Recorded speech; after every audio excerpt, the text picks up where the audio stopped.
It's being weird. It's saying I don't know. This has happened one other time where I couldn't go live. So let's try it again.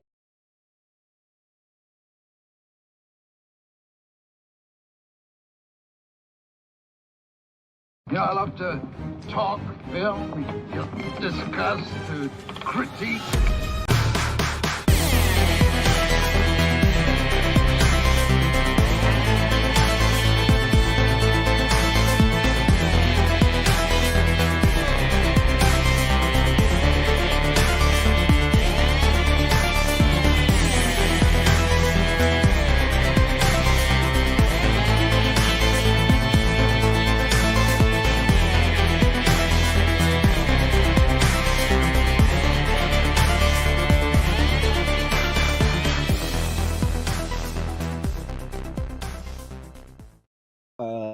What up? Play the wrong intro there for a second. What up? What's going on, everybody? Welcome back. Blood Splatter Chatter here, doing some bonus blood. I call it bonus blood, but really what this is the monthly show where me and Missing Link, we get together and we talk about at least 2 horror movies that have released this year. So today we are doing The Monkey, directed by Osgood Perkins, and then we are doing The Rule of Jenny Penn, which just came out, I think like a week, maybe a week or 2 ago on Shudder. But that one stars John Lithgow and Geoffrey Rush. And I'll just begin by saying, we're going to talk about The Monkey first. I went to the theater and saw this, Steph, as you know, and I was like, I'm fucking weird when I go to the theater. I went there alone. I was like the only person in the theater. It was a bad theater. It was like my local theater, which kind of sucks. And I think I went in like super hyped for it. I was like, oh, Osgood Perkins. I really enjoyed Longlegs. It's a Stephen King story. The previews looked fire and like started out really good. I just like by the end of it, I'm like, I don't know. There's something about it that I really didn't like. And then I finally didn't get a chance to watch it for a second time until today. And I don't want to say I loved it, but I liked it way more. I was really into the tone. I could see that, yeah. In the second half, which I didn't like before, like I still have some issues with it that we'll get to. But I was like, what was my problem? It's not like it's bad. It was like it's super fucking entertaining at other parts. Super stylish, a lot of funny actors, funny moments, some pretty great kills, albeit like mostly with characters that you don't give a shit about. They're like Final Destination type kills that they're just kind of funnier than anything else. But I don't know. I'm really dying to know now. Like, what did you think? So, all right. Overall, this was not a big one going in for me going into it, but like my sights or my expectations were high. He's a new name in Hollywood. Got some buzz, especially with the first movie, Longlegs. This one was almost like the true delivery in a sense, though. See if he's got it, because first movie was cool. I didn't love it as much as everybody. I didn't hate it, but I almost feel like I enjoyed this movie a little bit more than Longlegs for different reasons. They different tones, but this movie isn't like, it doesn't have Nick Cage to save it. Like anytime you put Nick Cage in some shit, the movie could be shit, but Nick Cage is still gonna get his performance praised. So it didn't have that safety net. But that being said, I was impressed. I was a little I had to watch it twice as yourself. The first time I was just kind of like, I was thrown off tonally, because I was like, this is such a dark world, but it's a lighthearted world at the same time. Like this played off very lightheartedly. Anytime someone dies and shit, you got a cheerleading squad that cheering in the background and stuff. Like there were certain things I didn't get, like, but then I mean, I haven't seen the show to its fullest, but what I have seen, Twin Peaks, bro, it gave me like Alan Wake Twin Peaks vibes. If you played Alan Wake, that's a homage to Twin Peaks. It was a very like surreal thing, like just strange things happening, but you can't really, like, you got the one kid who's dressed like one of the Ramones and shit, but You know who that was, by the way? Who was it? It was, I'm trying to look up his name. I don't have his name right now, but it's Corey from Halloween Ends. like one of the most hated people in recent horror history. No Yeah. Or shit. and I'm almost like, is that why they covered his face up? They didn't want people to recognize him. That makes sense. Oh, he was a pretty good character. I mean, He's so I weird. enjoyed it overall, like without saying too much, but I was definitely, I agree with you. There's some things that I would change, or this Mhm. I feel like they just kind of, it loses course at a certain point, and tries to get back on track, but it never really gets there. But that's not to say that it's not worth the journey. Like I like Osgood Perkins' style, and I'm curious to see what he brings forth more Right. to the world of horror. Speaking of him, like Longlegs was his kind of like big break. I guess I don't know this thing that put his name in everybody's mouth that talks about horror. But he did Oh, before okay. that. He did Gretel and Hansel, not Hansel and Gretel. Gretel and Hansel from 2020, and then The Black Coat's Daughter in 2015, which stars that girl that was in a Totally Killer. She's in that one. Oh, Yeah, no shit. Kierna Shipka.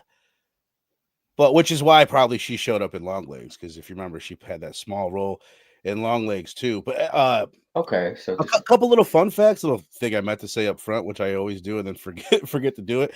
I thought this was really interesting. So looking into like the making of the film, originally Frank Darabont, who did The Mist, he did Shawshank Redemption, he did a lot of really successful Stephen King films. He had bought the rights to it, I guess is how it worked. He bought the rights to tell this story to Stephen King short story or novella. I'm honestly not sure.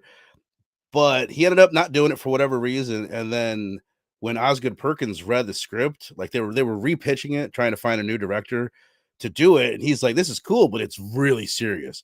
He's like, you're talking about a killer monkey toy that kills people like Final Destination kills. Like, this is not a serious movie. So, which is kind of, I mean, thank God he came along and gave it the tone that it has. But what I thought, like, one thing that attracted him to the project, I just read this quote that he said, well, my mom and dad both died in crazy, horrific headline making ways. So I'm kind of perfect for this. And I'm like, whoa, that's interesting. What happened there?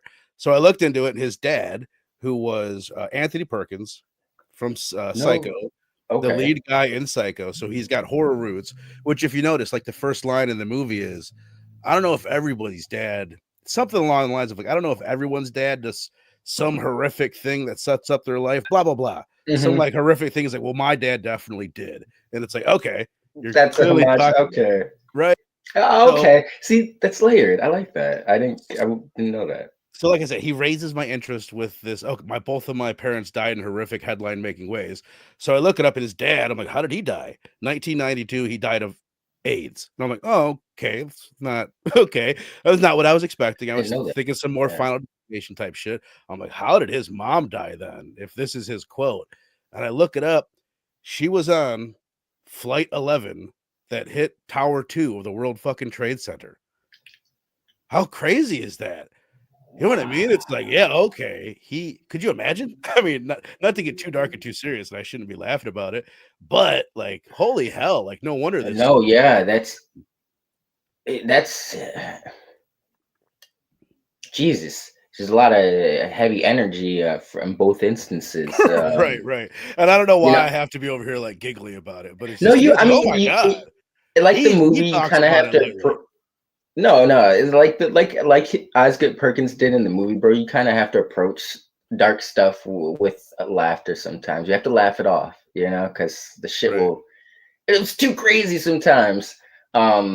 Jesus, though, that is wild, though. Like, cause was his mom like a famous actor or anything? She was like an actress, I think like a photographer. She was in the arts of some sort. But Okay. sad. I didn't know that. Yeah. Both of them dark and sad, but with like a wow, like a holy shit twist. Like I literally, when I read it, I said, "Oh my god," you know what I mean? It was like Jesus Yeah. Christ, it's not what I was expecting. But I just definitely thought that was interesting. But back to my experience on my second watch. I guess I said a lot of the first 20-30 minutes of it when you've got the kids is so good that I Yeah. think that's kind of the biggest downfall is once you what do we just do? We're Death Proof. where halfway through that movie you got to be introduced to a whole new cast, and it's always like, Yep, oh fuck, okay, all right, let's do it again. Like it's always like, let's do this. It's like the movie starts over again. And not that it's, not that it's that bad. You're introduced to the son, the wife, the grown-up versions of them. But I think where it kind of falls the flattest to me is the dude playing dual roles. Like I don't think he's like, it's not that cool. Like the dickhead version of him, or the dickhead brother is just not that interesting of a performance. He doesn't like, his look isn't very cool. And then like the father-son dynamic they don't really nail that either. Like the other like thing that could have all the heart in the film. It's fine, it's good, but if it's one of the things that could have made the movie way better. I know, I agree with you more, because it's like we're never given like, we're never really I forget what I said this on we're covering. We need to see stuff sometimes. It's not enough to imply it or insinuate it. Like as an audience, we saw the good brother. We had no reason to believe he was a shit father, because it's like, from what we saw, he wanted to be there, and it's like we don't know how often he was. We don't know how present he really was. We didn't really see that. We just had we didn't even have them really laid out verbally. We just kind of had like, oh, hey dad, now you got some time for me type of shit. That could have been like, he's a teenager.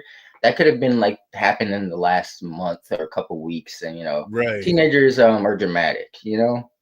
I mean, they kind of built up the brother too, like he was gonna I don't know, look crazy or be crazy, because we just heard his voice for quite a while. He's just making phone calls, and then when we see him, we're like, it's the same fucking guy, but with like a shittier haircut, with a fucking mullet, bro. Like I was like, really? Like, for a dude who's locked himself in a fucking house, like a mullet is an interesting choice of hairstyle. Like you're gonna keep shaving your face and make sure your mullet's maintained, but just be a crazy person that stays in his house. And even like his house setup was just like too I don't want to say comic booky, like it's an insult, but like generic. Something like really corny about like the ending of the movie, and like that whole thing, and like his lair that he was in, his look. I don't know. It's like, it's kind of nitpicky, but it was kind of a big deal. Like it kind of threw off the whole end of the movie.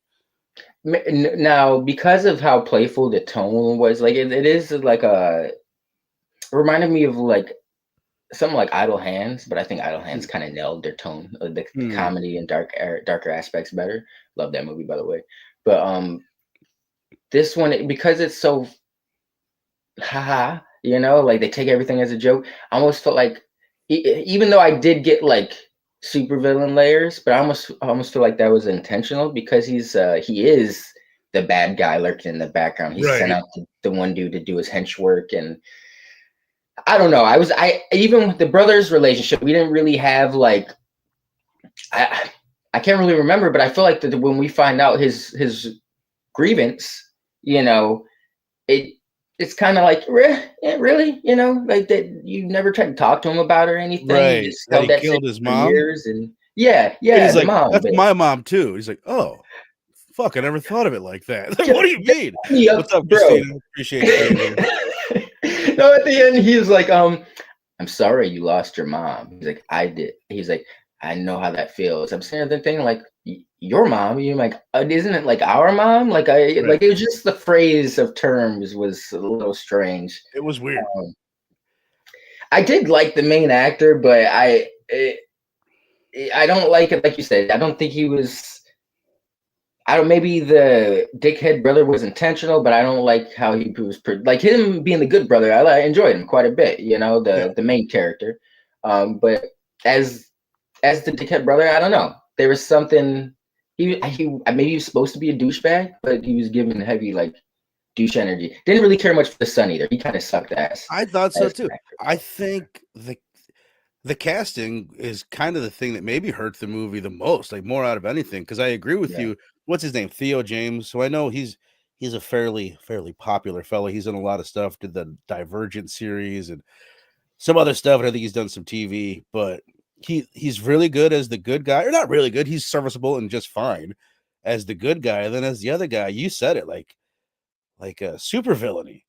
and just not there. But then I agree with you also. Colin O'Brien, sorry you're a youngster, I don't want to pick on you. But the son, first of all, he just didn't like look like he could have been his son. There wasn't like a good match. And it wasn't anything bad, but it just wasn't anything special there. That could have been like this could have been a really, really fucking good movie, I think. That could have made you feel things by the end of it. It's about this it's a simple story that we've seen a million times, a father-son dynamic. Every Steven Spielberg movie does this, but every one of them does it better than this movie, you know. And because I really agree with you, because there's an interesting story there, bro. Like a kid who's inadvertently or the dad, he's inadvertently lost all of his loved ones growing up, so we get why he's so distant and disconnected, but then it's like you thinking you're protecting your son by not being around him. You're kind of putting him in a similar position that you grew up with and you grew up in, without not as much, but he doesn't have you like a big support figure in his life because of this. So it's like the parallels, it's he's for different reasons. They both kind of experience the same thing, not as deep for the kids' behalf, but there's an interesting story to be told there that they never really got around to. It's kind of like, right, like you said, the kid didn't really need to be there. It's almost like, hey, pick up my kid, and you just happen to be here while some bad shit happens. There was really no strong emotional core for you to like. When the kid went into the house, he could have died. I didn't care. right. Like, there's no weight. Yeah, so I don't know. They needed another fight. I mean, they could have done it within the time that they did it. But yeah, it's like they needed a scene or something, some moment, something to fucking happen in the time that he picked the kid up to get it done, to pull it off and really stick the landing with it. That's probably what up, Rogue? Probably the biggest thing that fell flat that could have easily been fixed. It was there. It's in the script, or the base for it. I tried to get the kid's name because the kid that plays the twins as the younger, I'm sorry, Bill and whatever the twins' names are. I had it right here. Christian Convery. That's the kid from Sweet Tooth, the TV show, the Netflix one. No shit. Yeah. Yeah, I was surprised by that too. It's been a minute. I didn't watch season 2, so it's been a while since I've seen it. And I think he grew up a little bit, but he does a great job. That's probably where they nailed the casting, because when he's the dickhead version as a kid, he's hilarious. I think he's so funny. That his outfit, with the long white, with the baggy jeans and that whole look, I was like taken back. Yeah, he looked like he was a juggalo. He was down with the clown, dude, for sure. What up, Evan? Evan says, you peeped the name of the babysitter that got decapitated was Annie Wilkes, the main character name in Misery. Good call. No, I did not catch that. Well, let's touch on that then, because she was probably the first death. Oh, other than the opening scene where we see the guy. What's his name? That guy that's in the opening scene. Adam something. He's in Severance. Adam Scott. Okay. Severance, which I know everyone's talking about on Apple TV. I've yet to see, but I got like a month left of a free trial of Apple TV. I gotta watch it because I know you've mentioned it. But yeah, he's from Step Brothers and everything. Yeah. What did you think of the kills and all that? There was quite a few of them, and they were good. Like I said, they were kind of Final Destination. Did you have any favorites, or what did you think over all of them?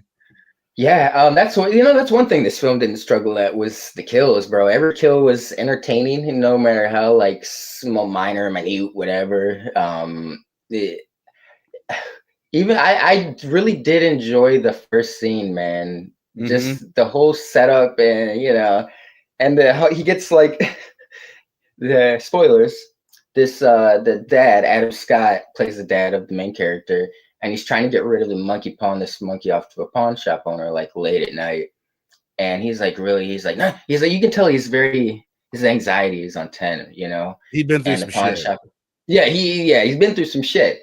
And somehow, of course, the monkey hits its drum and the pawn shop owner dies. But he gets impaled with a spear gun from a diving suit. Like a scuba. And they're both just kind of staring at it because it goes through his chest. And there's this moment of silence, this pause.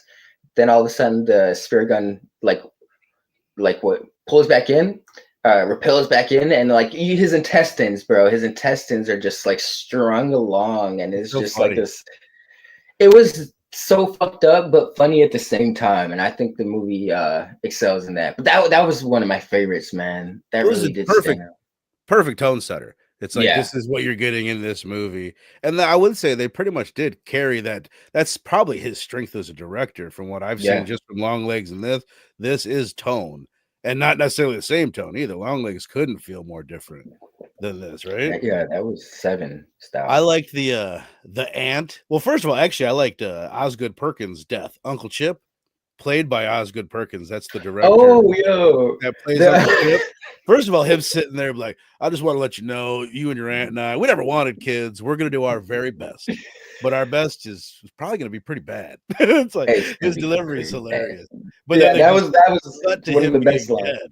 That's another too. They hit the drum like, let's see what happens. Like turn the monkey's key, and then bam, you just see his funeral. I loved that.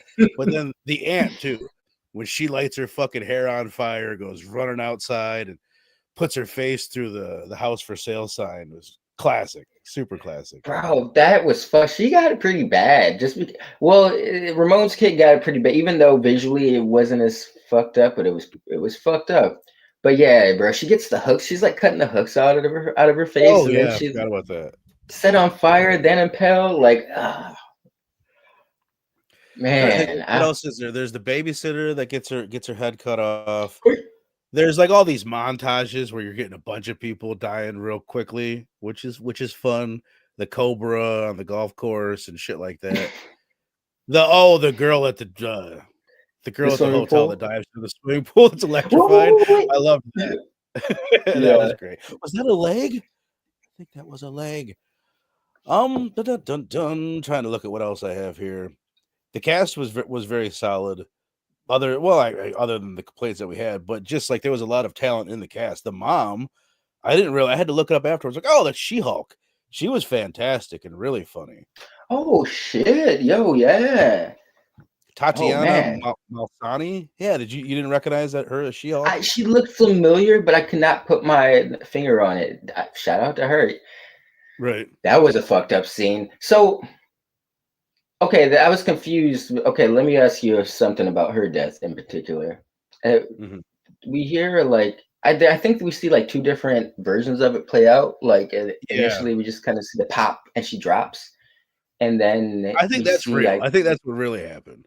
okay, and the other I one's don't like know. a twisted I don't version. know. I think that's just like his memory or like just some like I don't know because I wondered the same thing too. Well, what really happened? I don't Because know. she had I'm said not really something sure. weird the second time, like "Sorry, it's time. Sorry, Johnny, it's time." And then Yeah. she's like sitting there hemorrhaging. That Which is was crazy. That's really probably the most horrific moment of the movie is when her eyes start bleeding and she's and then screaming into pop. the camera. That's a crazy Yeah, look. Yeah, I don't know. I wondered that too. Oh, the other one that I'm glad I remembered is the bees. The bees flying in old boy Corey's mouth is Ramon's kid. Yeah, pretty gangster, like especially afterwards, where you see like his mouth, his coming jaw up. has come unhinged and is like falling off. That's pretty gnarly. Yeah. I don't know. I guess you got anything more on this bad boy? You want to rate this thing and move on to Yeah, the rule of Jenny Penn? yeah. I mean, yeah. This was a fun one, man. There, it's. I think it's just it's certain things that knocked me off. I wasn't expecting. I still do wish they could have strengthened the backstory with some of the relationships. You know, like yeah, one thing I do appreciate about him though is like his knack for establishing they're almost characters, but in a good way, where it's like you remember the detective, the under Blair, under what I believe is his name from Yeah. because he's always kind of talking like this. And he's Yeah. got a certain mannerism, and you know his characters in his movies are very distinct, and I like that about him. So, um, I will give this one. I feel like it's 3.5, 3.75. I'll give it a 4 because I think it was it. I just think it's different than your average. But it is fun. Kills are amazing. They look great. You know, Mhm. it. I just think it's a fun time visually. I just think that, and it's funny. You know, I just think the characters could have been just a little bit better. Just a little bit better. Hell yeah. I think I'm right below. At first, when I watched it, I would have given it like a 3. But I like what who said. I think Rogue said he saw it in the theater and had a lot of fun with it. I could see if you were in a packed theater, I think this would be a blast. I was the only person in a shitty theater, and I think it's like, you know, it's not a good situation for this movie. The style is another like definite strength of it. It's just super well shot. The monkey, a lot of like the little pinhole dots that you see for his eyes sometimes, and they do a lot of cool. There's a lot of cool imagery in it with the monkey. Oh, especially when he's like a giant monkey and he reaches down with his giant paw in that dream. That's cool. There was something really cool about that just looked insane. But yeah, I'll give it a 3.75 with possible room to grow, because it is one that I could see watching again. It's something I would watch with like my nieces or something. You know, I think they could handle it. I think they would enjoy it, and I would probably enjoy it more watching it with them than my toddler. Well, I've got her with an iPad so I can watch it where she can't see it. You know who? Maximum Overdrive. I feel like Osgood Perkins. He's the one that could remake that shit, bro. He's got the right tone. That's brilliant. He would pull that off. What up, Sal, my brother? Appreciate you popping in. I agree. Yeah, I'm really curious to see what he does next. Yeah, because now it's like, what are you gonna do? I have no idea what to expect now. It makes me. I really want to also go back and watch, especially the Black Coat's Daughter. I was just gonna ask you, have you watched his earlier stuff? No, but I've heard good things. I've heard that it was pretty solid flick. It's got like decent ratings, and I've heard people talk about it and said that they liked it. And I love that actress too. So I'm gonna check. I want to check him out just because I'm curious to see if like the style he's established in Longlegs and Monkey are there in his earlier works. Right. Is it like, well, that kind of bridged the gap too. Yeah, it's like you can't really compare those. There is elements of it that are similar, but they're also, it's like there's more difference between them than there is similarities. But all right, so a 3.75 from me and a 4 from you. We had a 4, I believe, from Rogue Collecting in the chat. Again, appreciate you guys being here, and let us get into the next one. The Rule of Jenny Penn came out a couple weeks ago, or recently on Shudder. This one starring John Lithgow and Geoffrey Rush. I love John Lithgow. I think he's one of the coolest. He's like one of my favorite performers of all time. Like Third Rock from the Sun. Did you watch that back in the day? I did. I watched it occasionally. It's not something I watched on the regular, but I do remember that. I remember the jokes. That's where I believe. Even though I'd seen him in Angels in the Outfield years before this, I didn't connect that this was him. In Joseph Gordon-Levitt. Is he a bad guy? Not Jonathan Lithgow. My bad. Those two actors, Lithgow and Joseph Gordon-Levitt, I know from Third Rock from the Sun. Even though I'd seen Tommy. I was so thrown off for a second. Like, what the fuck? He's like, you talking about Christopher Lloyd? Like, well, dude, his character in Third Rock from the Sun he's up there. It's like Kramer level. One of my favorite characters in all of sitcoms. He's like so fucking goofy. I was trying to figure out like what are other actors that have done that extreme. My first thought was of actors that have done that extreme, like silly comedy, like over the top goofy comedy, and then really nailed it as a dark villain in a horror movie or just something really fucking dark. I don't know why I'm blanking on his name. Bryan Cranston. Cranston. That's the first thing I thought. It's a standard, right. He hasn't done horror. Maybe he has done horror. He would be good in a horror movie, right? He could have played like in Heretic. He could have maybe done Hugh Grant's thing in Heretic or whatever. But anyway, him, and then there's Robin Williams who did 1 Hour Photo. He's done a few dark things. And I was like, man, John Lithgow might be the best as far as doing something super fucking funny and goofy, and then some really dark shit. Remember, he did Dexter, where he was his inspiration in the third season. He was just in the show recently with Jeff Bridges. It was on FX. I think it was called like Old Man or The Man or something like that. And Jeff Bridges played like a retired CIA agent, and Lithgow was like his handler who runs CIA now. And he was he almost kind of gave like Gus Fring, Esposito vibes, how calm and collected and cold he was. But then that's the most recent thing I've seen him in. But to see him in this movie, it's he pulls off both so well. You believe him in both roles, and that's a hard thing. Remember Blowout, where he's like the whatever, he's like he works for the government and he's an assassin for the government, but there he's like just cold.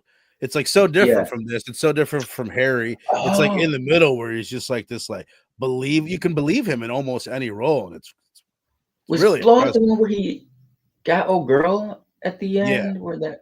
Okay, yeah. Yo. Footloose, he's the dickhead and he's the villain in that one.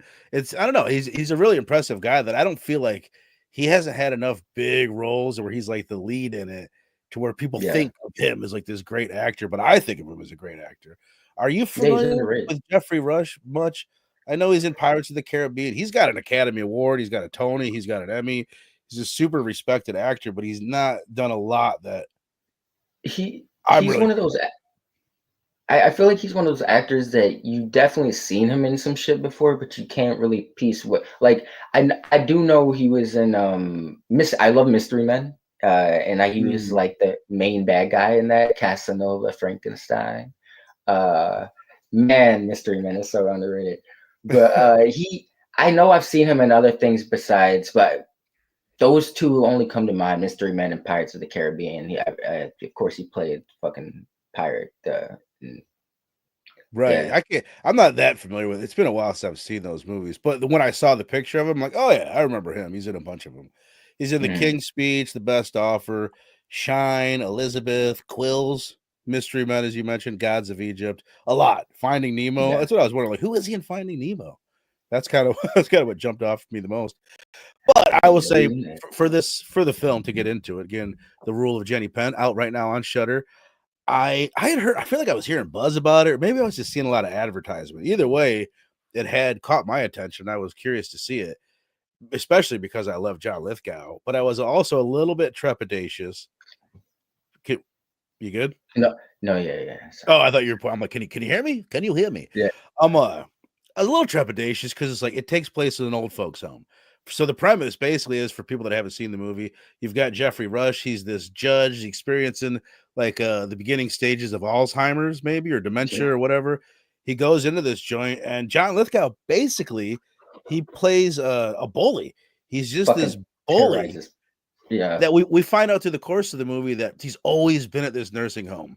They find old pictures, which is a trope they need to just fucking get rid of in movies. We find the pictures, and it tells us, it unveils the mystery. It's like, come on. Yeah. Was there audio? Is there also visual aid or audio aids? So basically, John Lithgow, he worked at the place when he was a young man, probably terrorizing old folks then. And now he's there as an old folk, pretending that he also has dementia or Alzheimer's, but he's perfectly capable. Let me stop there and ask you that. Is that how you read it? That he might be crazy because he's doing some crazy shit, but he's not like experience. Nothing is because of his old age. He's perfectly right in the mind as far as that goes. Is that the way you read it? Yeah, he was just like, I think like the movie was trying to allude as like a red herring, allude as that there was something tragic that made him the way he was in his past, but he was just a bastard. He was just a dick. He just like he was reminding me of a disturbed dude. He was like because Macaulay Culkin from Good Son was definitely on 10, but I was good. He reminded me of that, just someone disturbed since birth. Great call out, Harry and the Hendersons, man. That's probably where I first saw John Lithgow. Great call out. Also, don't want to miss Evan saying didn't like it as much as Longlegs.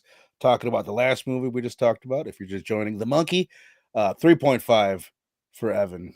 I could definitely see very respectable. John Goodman in 10 Cloverfield Lane, another great one. He doesn't play like the super goofy to the extreme that like Robin Williams and John Lithgow, but another one that when he went dark, it was like, holy shit, like super dark. Yo, you gotta. Goodman is underrated, bro. He's had some really great performances under the Coen brothers. Yep. What is that one? Oh, brother, where art thou? That's the other That one where that's it. scary. It's his most popular, but he played like they never confirm it, but he's essentially playing the devil in this movie called Barton Fink, which starring John Turturro. It came out like 1990, but it takes place in like Tinseltown, Hollywood, like 20s, 30s, like the birth. But it's about this playwright who moves out to Hollywood. It's about the tropes of selling your soul and all that shit. And there's like this terror. I haven't seen it in years, but it always stuck with me. There's this terrifying scene where like Turturro is staying in this hotel, and it's alluded to a Hotel California. It's a very trippy movie. Like you could think that he's in hell at the end, but the hotel just starts fucking burning, and flames are just surrounding John Goodman as he's sitting on the bed, and he's sweating, bro, profusely, but he's just sitting there, calm as shit, gets up calm. He's sweating, bro, and just walking through fire and shit. And it was very disturbed. But yeah, John Goodman's very he's like you said, it's a layer. He's not over the top when he does his shit. It's very subdued, but it's very impactful. Ed Cloverfield is one of my favorite horror performances. We got to do that eventually at one point. But before we move on, what was that movie again? Barton Fink. Martin Fink. All right. Yeah.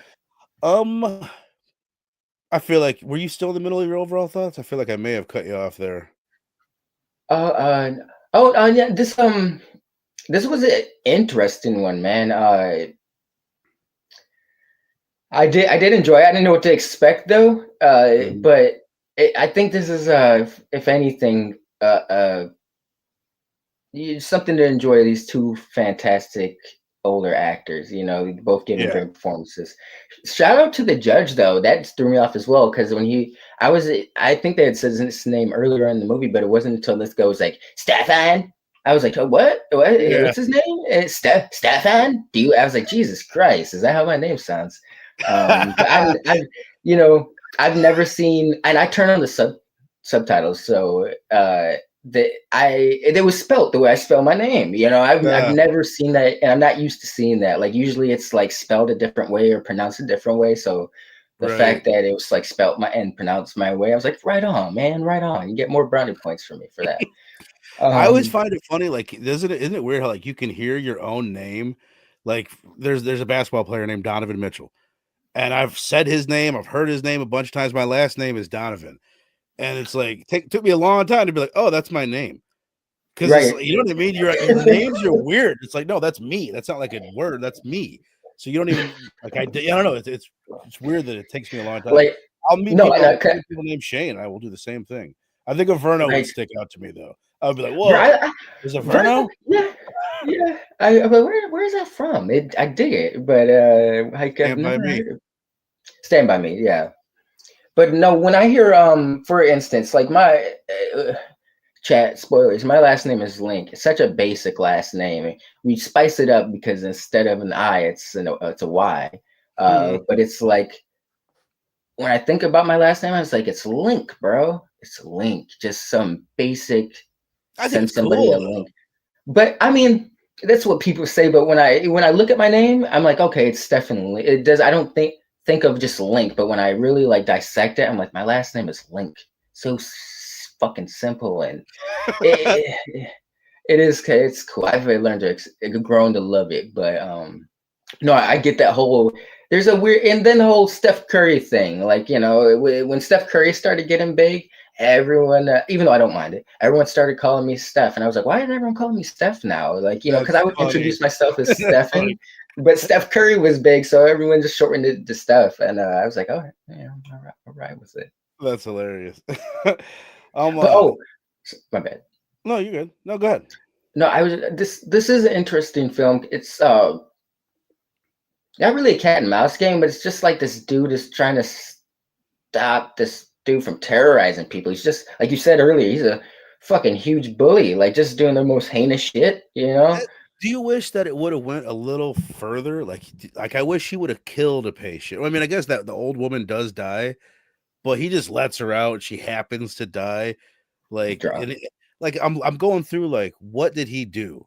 I tried to write it down at one point. He did He dumps some piss on someone. He's having people lick the back of his palm, saying it's his doll's asshole. He's Taking their kicking food. Geoffrey Rush in. Yeah, he's taking their fucking food, just doing like bully shit. He's kicking Geoffrey Rush in the shins, and like I said, that woman drowns. The doll is just there just to be on the poster for people that like scary doll movies. It's not a scary doll movie. It really is a tiny little aspect of the film. But I wish it would the stakes weren't super duper high. But other than that, like it's slow, but it's deliberately slow paced. It's shot really fucking well for being. It doesn't feel low budget. It doesn't feel like this low budget Shutter thing. It looks better than 99% of Shutter movies, with still being just at an old folks' home the majority of the movie. It somehow remains cinematic.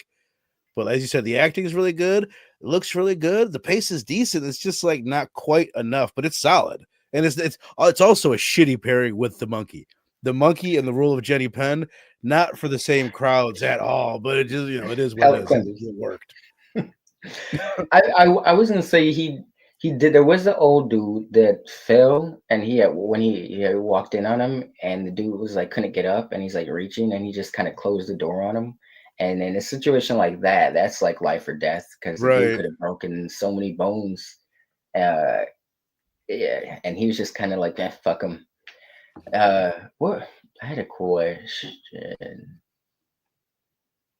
I don't know. It's good performances. I did enjoy the camera work. Like I enjoyed. There's a lot of camera angles and like the close-up shots to insinuate like just being trapped in the fucking old folks' home. Yeah. How about how crazy John Lithgow looked? Like I had to look up what his eyes normally look like. He was wearing contacts and he was doing a British accent, which was a really good accent. I thought it seemed like a distinctive, because there's a lot of different British accents. This was like an older man's British accent that I've heard before. That doesn't sound like some young kid or whatever. It was a very distinct accent, but the look, the contacts in his eyes, and just like his teeth. I don't know. He could look so demented at times. He was a great horror villain. That's why I'm saying I wish they would have made him even scarier, because he could have been scarier. It could have been a scarier movie overall. It could have been a more like true horror movie. It's a psychological. The other cool aspect of it is the one guy's mind is kind of degrading throughout the movie. The lead character, Geoffrey Rush. So that adds another layer of it that's pretty cool. They could have utilized that better, though, at the same time. And the other thing, let me ask you about this. Do you feel like it starts out, it's Geoffrey Rush's movie, and then we don't get introduced to John Lithgow until a decent way into the movie, like 20, 30 minutes or whatever it is. And then it kind of doesn't become Geoffrey Rush's movie at times. Yeah. Like we're with Lithgow for a while, which we would never be with like Jason or Michael or, you know what I mean? A character like that. They could have treated John Lithgow a little bit more like that, made him more menacing, and us spend less time with him, and it would have remained Geoffrey Rush's movie. You know what I mean? Yeah, because I was gonna say, like, towards the end when him and the his Geoffrey Rush's friend teamed up on Lithgow, they like at that point I was like, oh shit, Geoffrey Rush is back. I remember thinking like, oh, when they wheeled him back in. And then during that time we're spending with Lithgow, we could have gotten like, I almost want to say there was just a bunch of like artsy scenes, because it's just a bunch of like, it's a montage of him just terrorizing people, which we've seen many times throughout earlier in the course of the movie. So I mean, I maybe kind of went over my head. I feel like because this movie had a lot of like, they had a lot of like conversations, or like there's like a battle of ideologies between the two, which was cool. It's based on a short story, and I think that's kind of what we're feeling. Right? It's like they stretch this short story out into a movie. Not that it's like, oh my God, like it's not going anywhere or whatever. But I think, like, this is the way I look at it. Those scenes that we get with John Lithgow alone are cool. Like when he goes out there with the woman, all of a sudden it's his problem. He has the problem. Oh shit, he left his key card with her. So all of a sudden we're aligned with him. Yeah. It's like, it's just kind of clunky, but it's still cool. But I feel like they needed to fill in the runtime a little bit, and that's why we got those scenes. It's not a big complaint, but it takes away from like what they were really trying to do with the story. No, yeah, it could have just been fine-tuned, just just a little bit. Would have helped the pacing of, because this is not a movie that's going to be for everybody. No No, matter how great you tell people the acting is, it's like it's this. I was not necessarily excited going into this one just because like you same. this place at old folks' home, and it's not. I was more pleasantly surprised than what I was expecting. But Were you that's kind of gripped off the first like scene? yeah. Like, were you kind of like, I almost text you like 15 minutes in, like, hey, don't have too much trepidation about this one. It'll hook you, because it at least does No, like kind of the first scene is like, oh, okay, I'm in for it. You can tell it's yeah, a yeah. well-made movie. Yeah. The first scene, I was kind of like, oh, okay, like what are we getting into here? Hmm. Because I almost thought Geoffrey Rush was the killer from based off that. Bec- I had to, because I had seen the dude like, I knew they were drinking, but I think I turned my head when the dude spit the liquor on himself. But even Hmm. then, I rewatched that scene twice, and when Geoffrey Rush is standing there with his camera, he's got his back to the other dude, and he's got like this just weird look on it. I know he's contemplating and thinking, but it just comes off as so I don't want to say sinister, but it just seemed like he knew like the dude was about to set Hmm. himself on fire, or I don't know. I But don't that remember. I that wonder if he was scene, having a moment, like a dementia moment.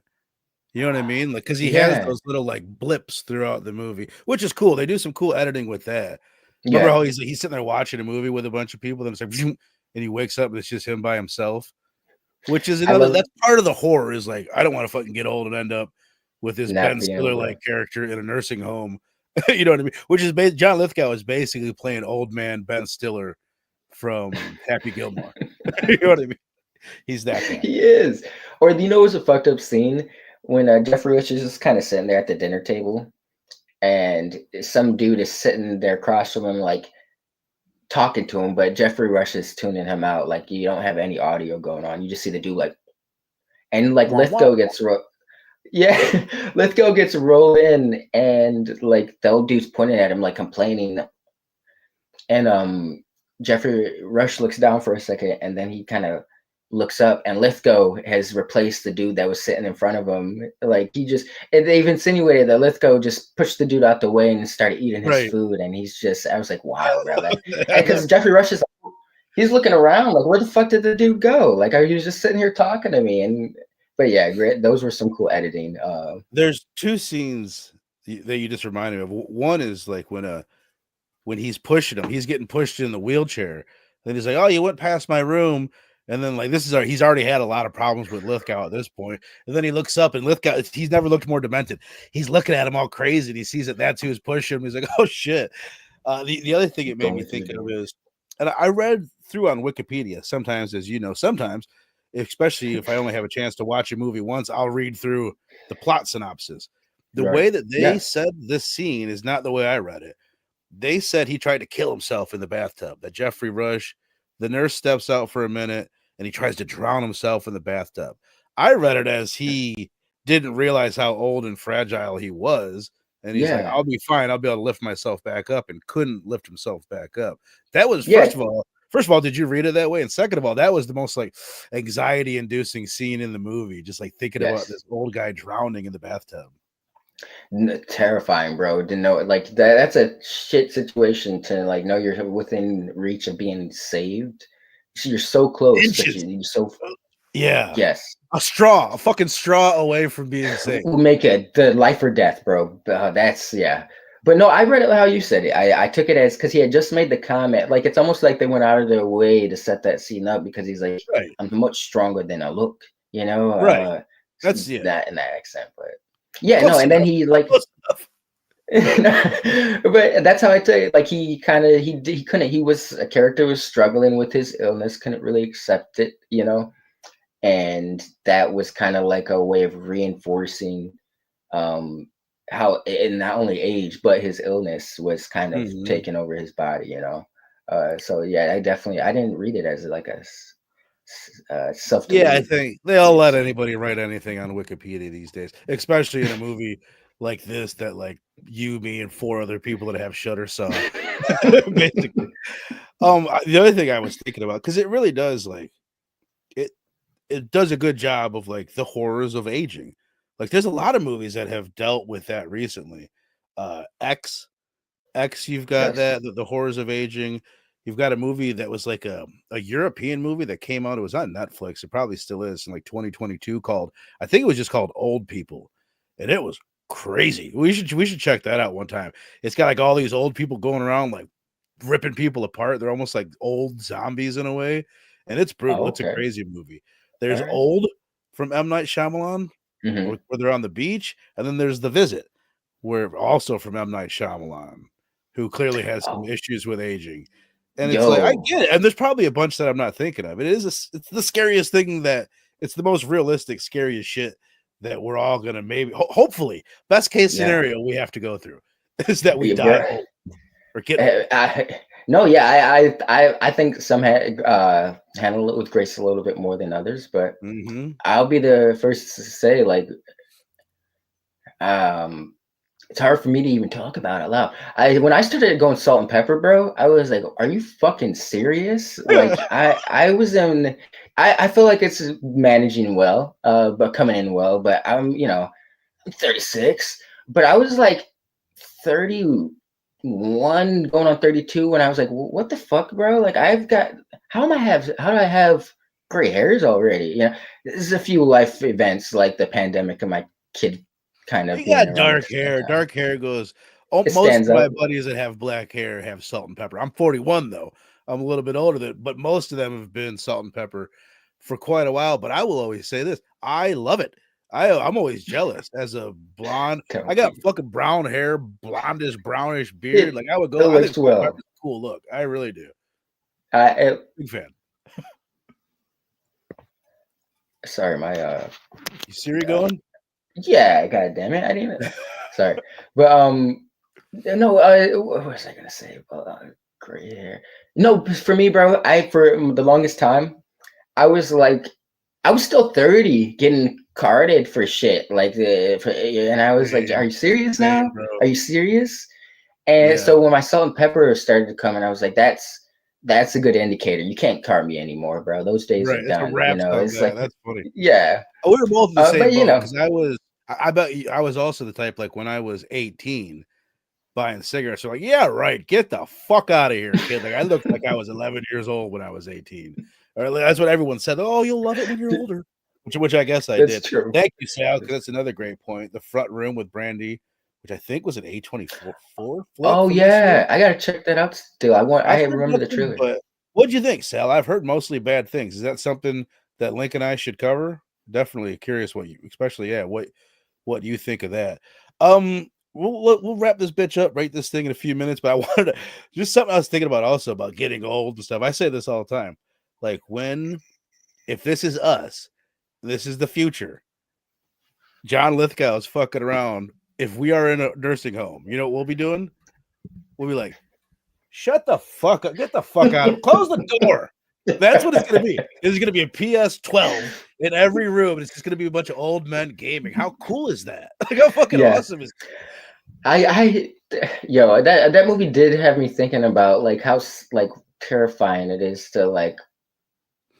We'll get to it did turn more optimistic, but initially I was like, Jesus, bro, is this like, it's not the outcome for every old person, but to wind up Mhm. at an old person's home, like you're on a schedule, like you're at school almost, and you got, it's like circle of life, I guess. You start off with people taking care of you, you kind of end Right. with people taking care of you.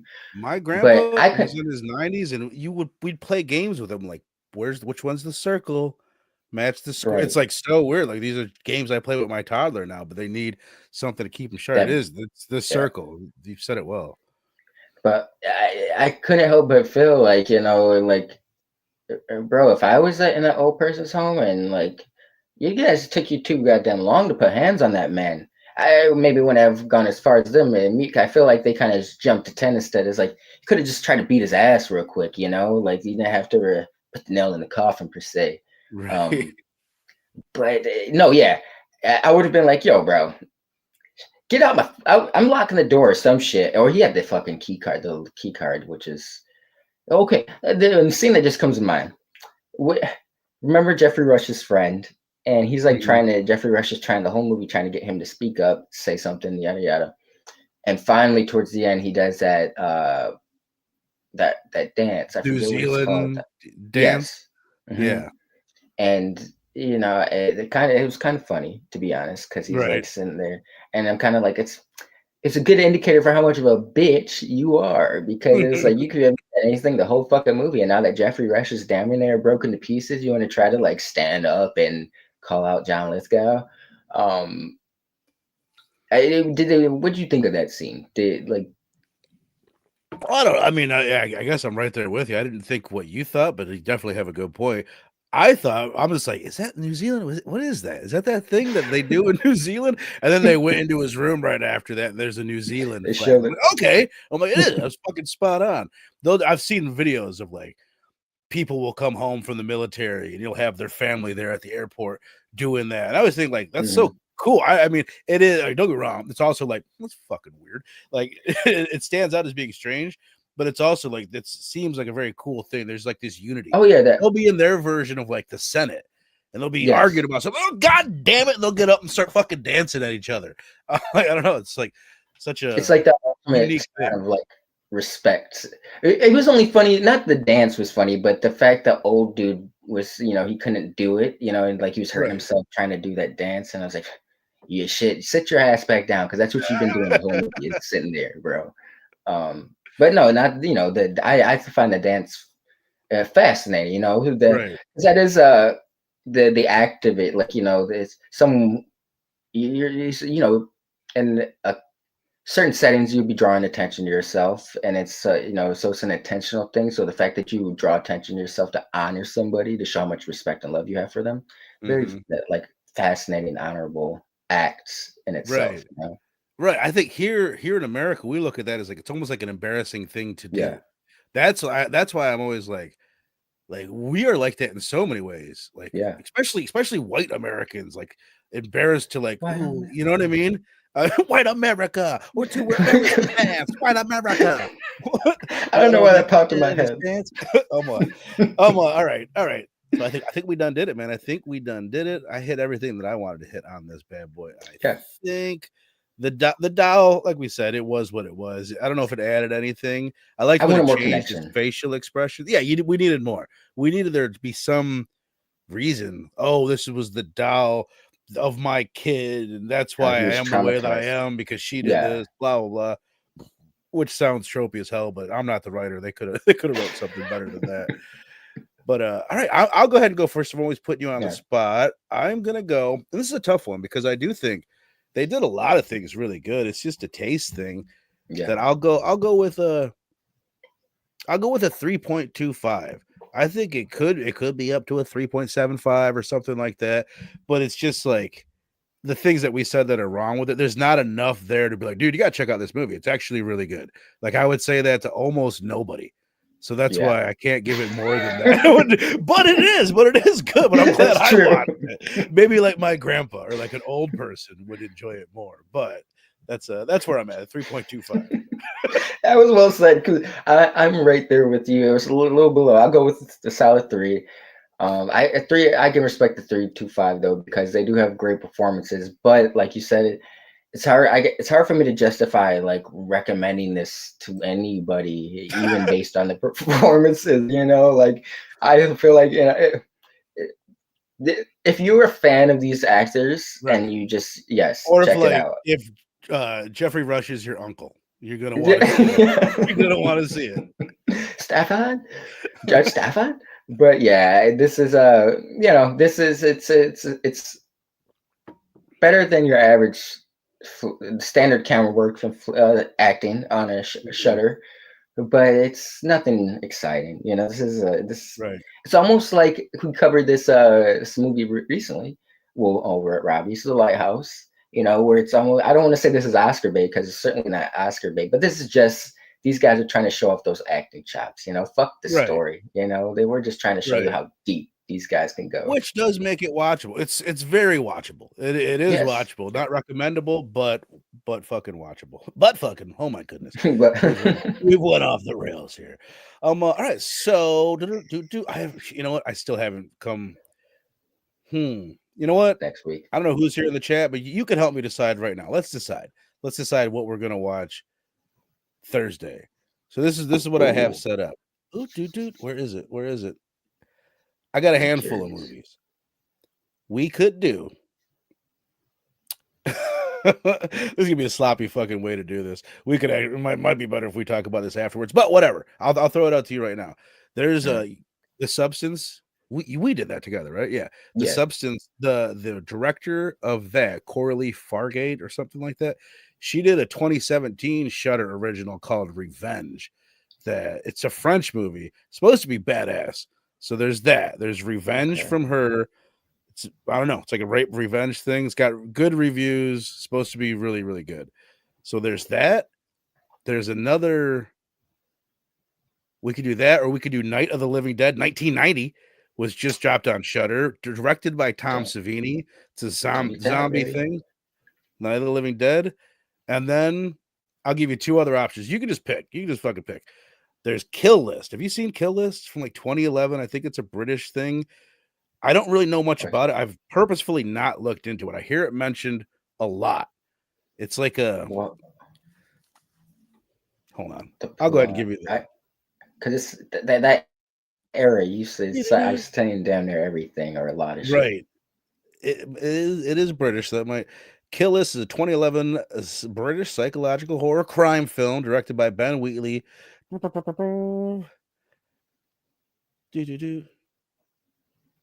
Okay. In this film, a British soldier joins an old friend in working as contract killers. All right. So we got these contract killers. His disturbed past surfaces as he spins out of control during jobs, and anonymous employers raise the stakes. So it's these contract killers, and I think there's like some devil worshiping going on. I don't know. That sounds interesting. I haven't seen that. Yeah. It does sound interesting. SoCal Dan says, hi, guys. I'll always be interested in Oz Perkins' work. Hell yeah, man. What up, SoCal? Yeah. And then there's Miss 45, which is a 1981 exploitation rape revenge film. That part of the reason why I was like, oh, we just did the Bullet Death Proof and Planet Terror last week. Yeah. Let's do an exploitation film. So that one it's an hour and 20 minutes long. It's a great selling point. Something I saw on Shudder a while back, and I've always wanted to do it. I always thought, oh, that was cool. And I've never heard anybody fucking talk about this movie ever. Never heard anybody ever mention this movie. Robbie never heard of it when I brought it up. Dylan hadn't heard of it. Miss 45. So Miss 45. Rape Revenge, 1981, nasty, grimy New York. So there's that. There's Night of the Living Dead, 1990. Revenge, 2017. Kill List, 2011. I'm down for whatever. Your pick. I'll be honest. The plot for Kill List has won me over. Even though I am tempted to say Dawn of the Dead. I mean, not Dawn of the Dead. Night of the Living Dead. I haven't seen that one in a while. I've never seen that. The remake of it. Yeah, never seen it. But I'm down for whatever. I'm totally down for whatever, man. It'll be there. Chat, where are we at? Let's get some. Yeah, chat. Do you guys have anything to say on here? We got SoCal Dan saying Revenge. He gives a 4 out of 5. I've never seen any of these other than. Yeah, I haven't seen Kill List. Haven't seen Night of the Living Dead 1990. Haven't seen Revenge, and have seen Miss 45. Damn it, Kill List sounds interesting, but it's like that could go either way. Like if it's we can do it. Damn it, but you haven't seen Night of the Living Dead. It don't fucking matter. Whatever. I've seen the original 400 times. It don't fucking matter. Kill List has a 78% on Rotten Tomatoes, a 6.4 IMDb. If that matters to you. Revenge has a 92% on Rotten Tomatoes, 6.4, 73% Google user rating. Kill List, I'm down. I'm totally down. I've wanted to do that for a long time. We're doing it. We'll go with that. We'll go with that. We're fucking doing it. All right, I'm excited. So Kill List this Thursday at the new time, which is 1:30 Eastern time, 12:30 Central time, every Thursday. So hell yeah, Kill List sounds good. Sal's in, Link's in, I'm in. We'll tell Stu. We'll see if Stu shows. You son of a bitch, Stu. No, I'm just joking. I love you, buddy. So everybody, go check out. Stu's channel over there, Dr. Doom's Fan Club. I'll be on. Oh, I thought it was. You gonna be on Robbie's channel? Robbie's doing something cool this Monday. Go check him out over on Pop Culture Philosophers. What are you doing? Double Dragon. Oh, Blast of the Past. All right. Hell yeah, man. Hell yeah. I just picked my movie for Crew's Choice. You picked yours too, right? You got a pick? Yes. I saw that. I don't remember what it was. He hasn't made the announcement, so I won't say what it is, but I will say mine is by far the fucking best movie. It's fucking not even close. It's fucking not even close. So, no, I'm just joking. All you guys in the chat, I love you. I appreciate you. Sal, SoCal, Daniel, son of a bitch, Evan, appreciate you being here. Rogue Collecting, Christina Payne, Kenneth, Bubba Bird. I appreciate the shit out of all you guys. And yeah, we're gonna get up out of here. We'll see you Thursday afternoon for the Kill List.